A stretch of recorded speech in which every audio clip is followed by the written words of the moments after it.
I, 27-year-old male, made some accidental good financial decisions years ago that today put me in a position where I can do mostly what I love, mess with all kinds of electronics, play video games a lot, etc.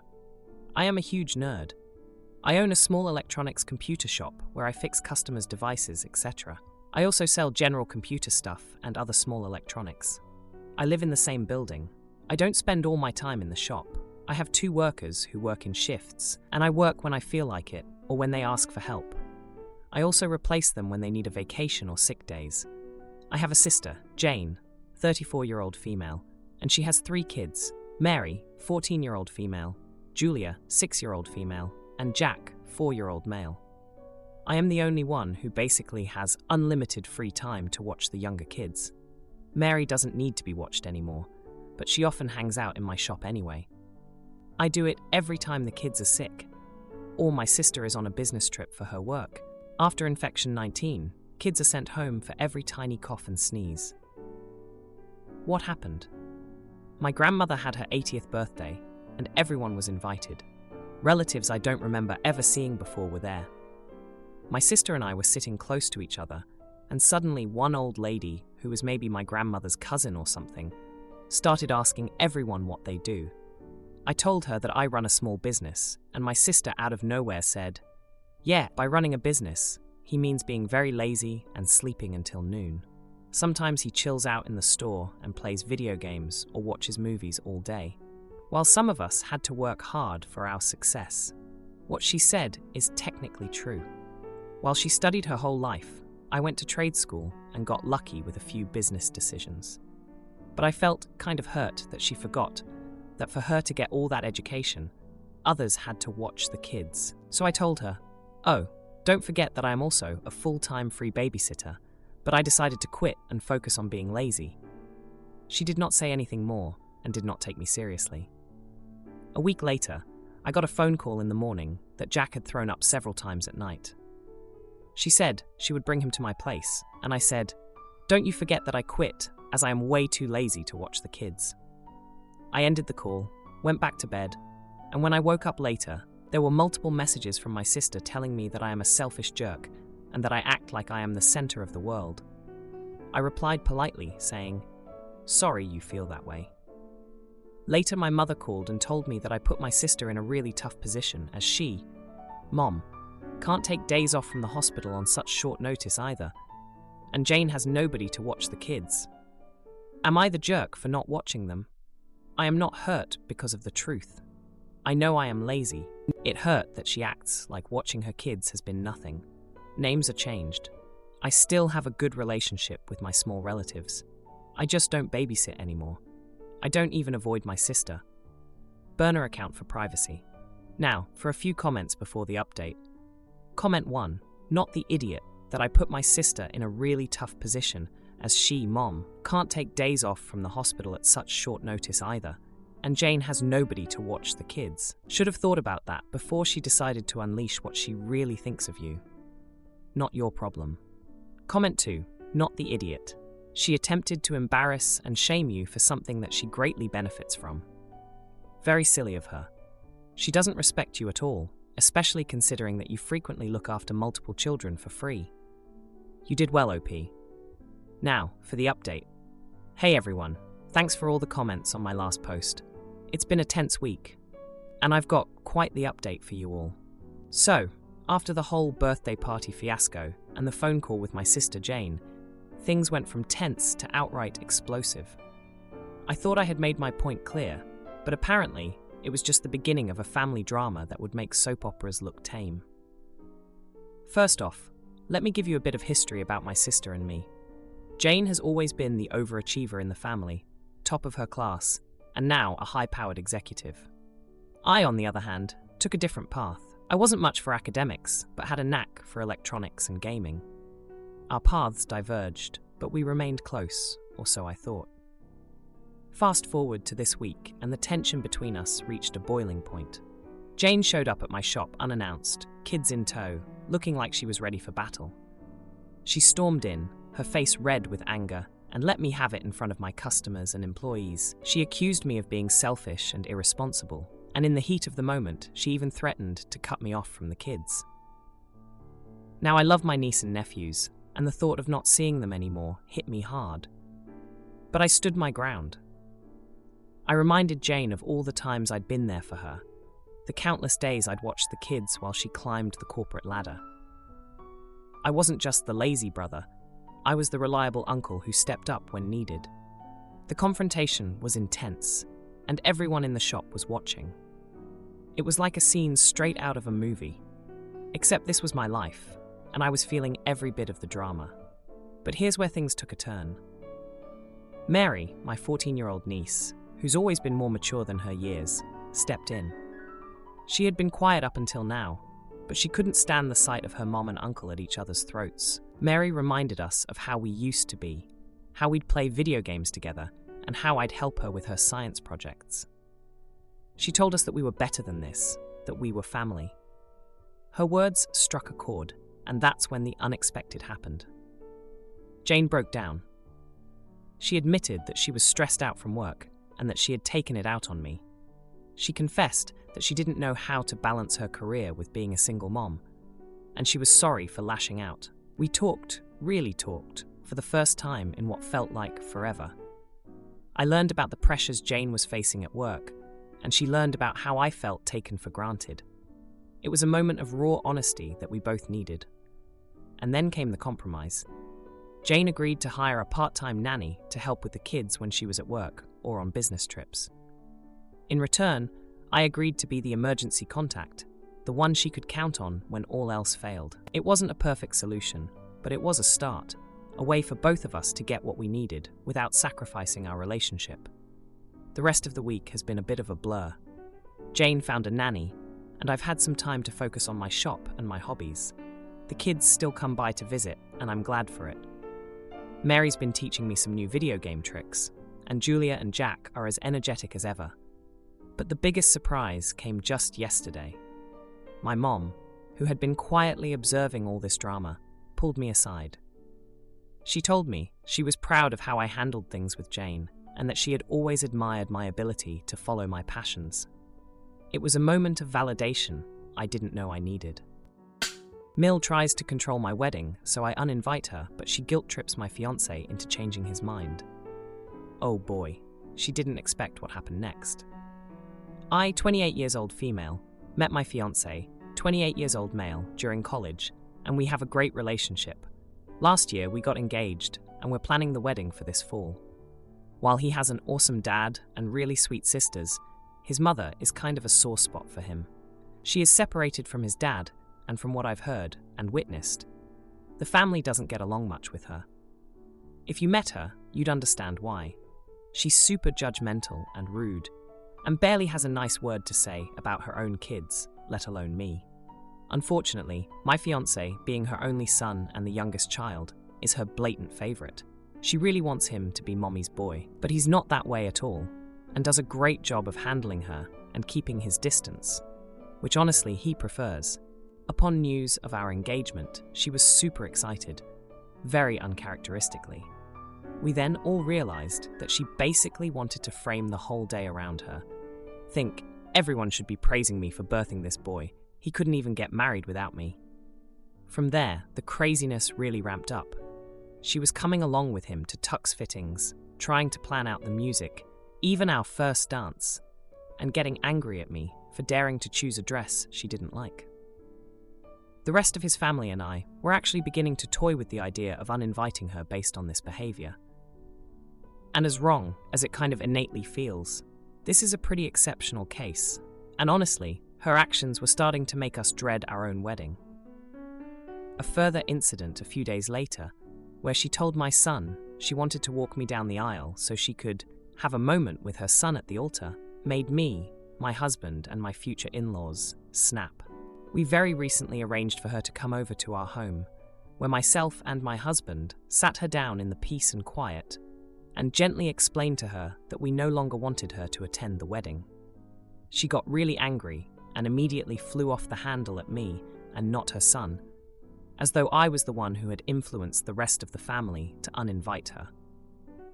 My frustration at her boiled over, and without shouting, I stood up and told her that I wanted her to stop yelling and that she had no right to speak to me as she was. When I realized she was about to blow up again, I cut her off with, "In case you don't know, I'm the one marrying your son, not you." She didn't say anything else, just snatched up her bag and left. She hasn't spoken to me since, but she's trying to get my son to change his mind. Believe me when I say he will not. She wants an apology from me, and while my husband and the rest of the family don't think I did anything wrong, I kind of wonder if my comment was unnecessary and whether it would have been better to stay the calm and collected party. I'm just so done with her, and I wanted to let her know exactly how I felt. Now, for a few comments before the update. Comment 1. Not the idiot. You did things exactly correctly. If you didn't put your foot down now, you would have a lifetime of drama with her. This post should be saved stickied as an example of how to properly deal with a terrible mother-in-law. And your fiancé deserves a high five for having your back. Comment 2. She hasn't spoken to me since. What a lovely wedding gift. Why would you apologize to her? Besides the fact you didn't really do anything wrong, apologizing would only prolong the wedding invitation drama. Just let her not talk to you.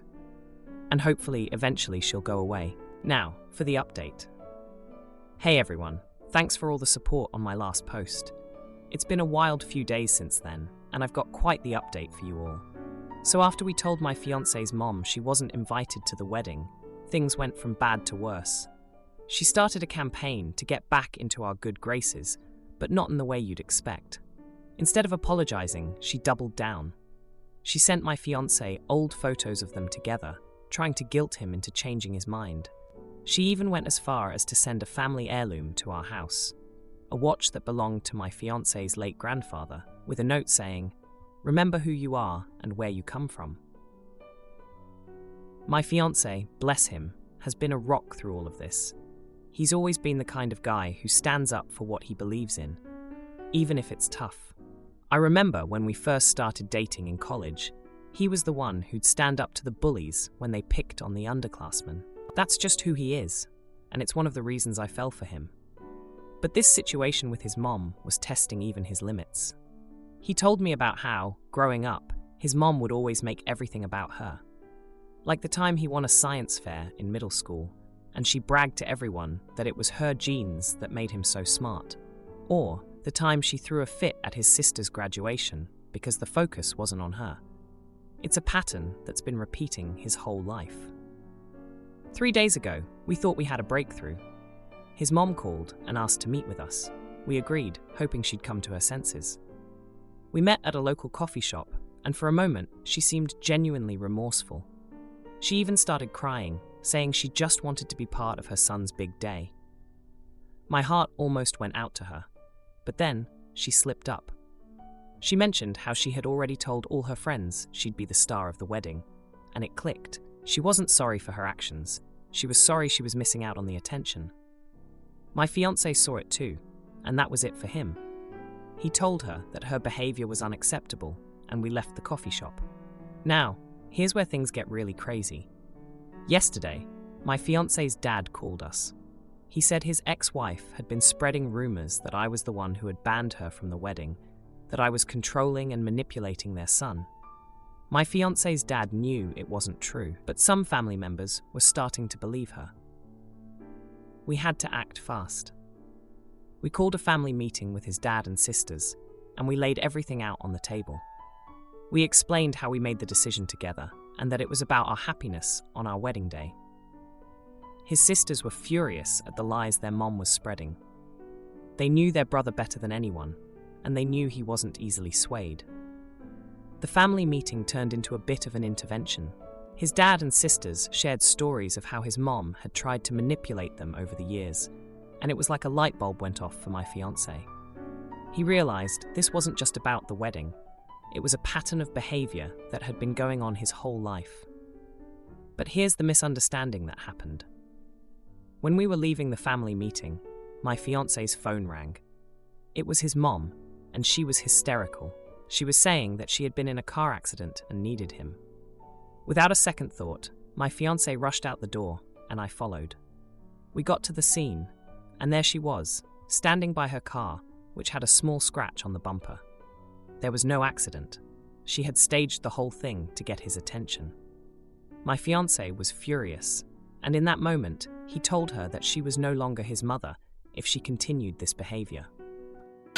Mom's engaged to a guy named George, and they want me to give a speech at their wedding, but I refuse.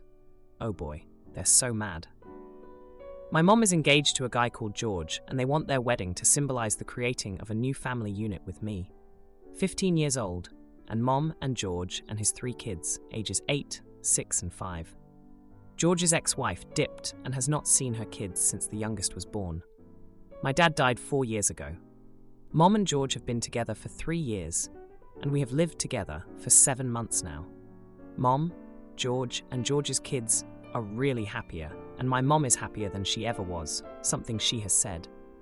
I don't think she and my dad were happily married when he died.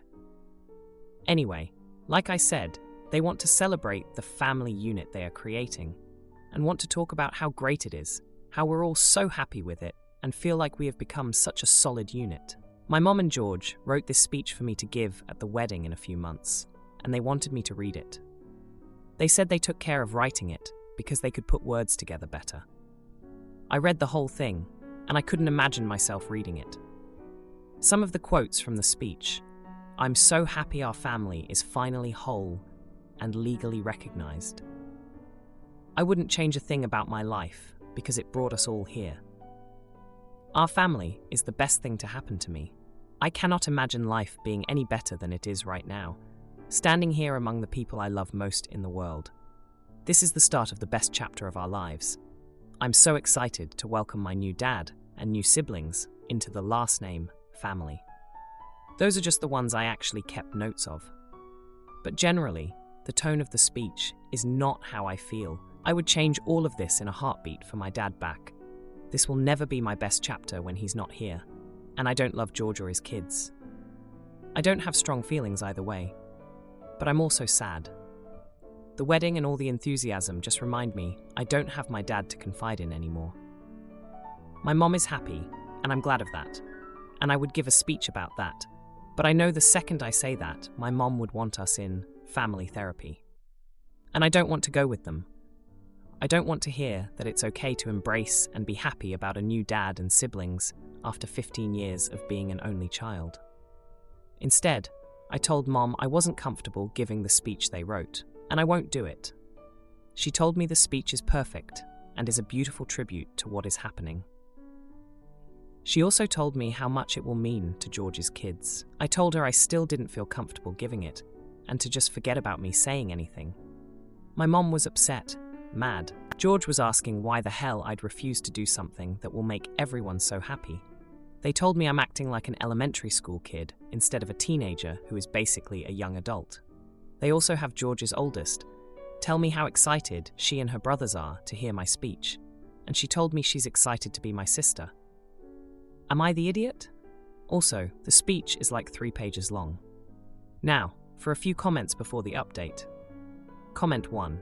Tell them you'll read the speech that they wrote by prefacing it with, "Mom and George wrote this speech for me to read to you today." If they don't want that, too bad, because that's what is going to happen if they insist that you do any type of speech. Let's face it, any speech that is read and not from the heart sounds so insincere and contrived anyway. It won't fool anyone, and the whole family will look ridiculous. Not the idiot. Comment 2.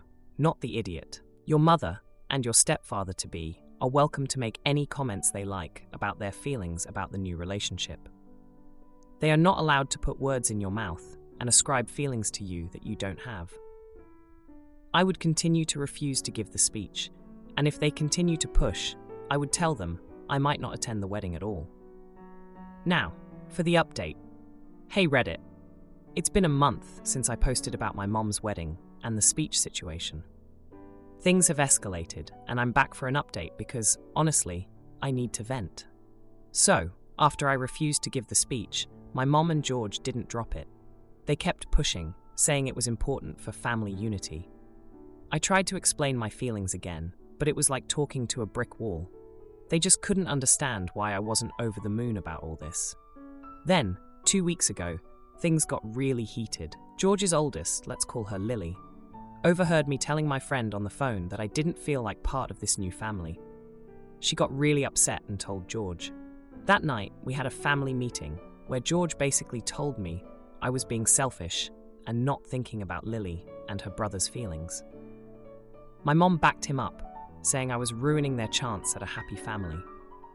I was so mad. I mean, I get that they're kids and they're excited, but it's not fair to put all this pressure on me.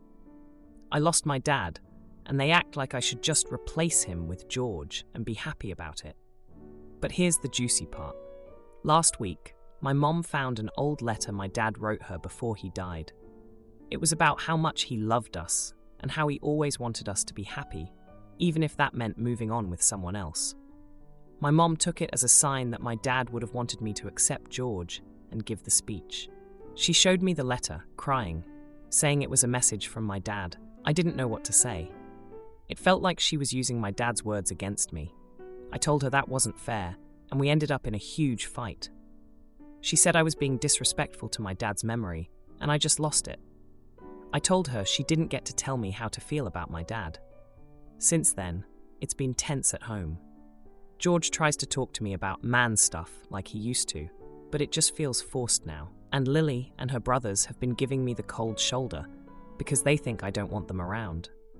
But here's the kicker. Yesterday, I found out that George had been talking to a family therapist without telling me. He's been planning for us to start going after the wedding. When I confronted him, he said it was for the best and that I needed help dealing with my anger issues. I couldn't believe he went behind my back.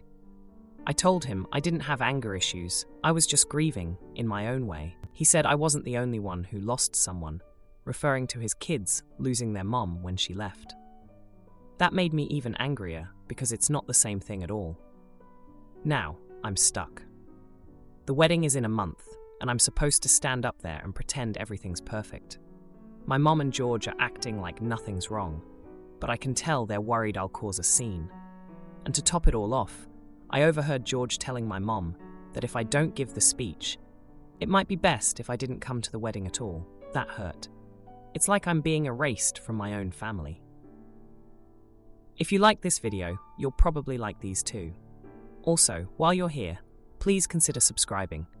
It's your support that keeps this channel alive and allows me to make better and longer videos. Have a great day.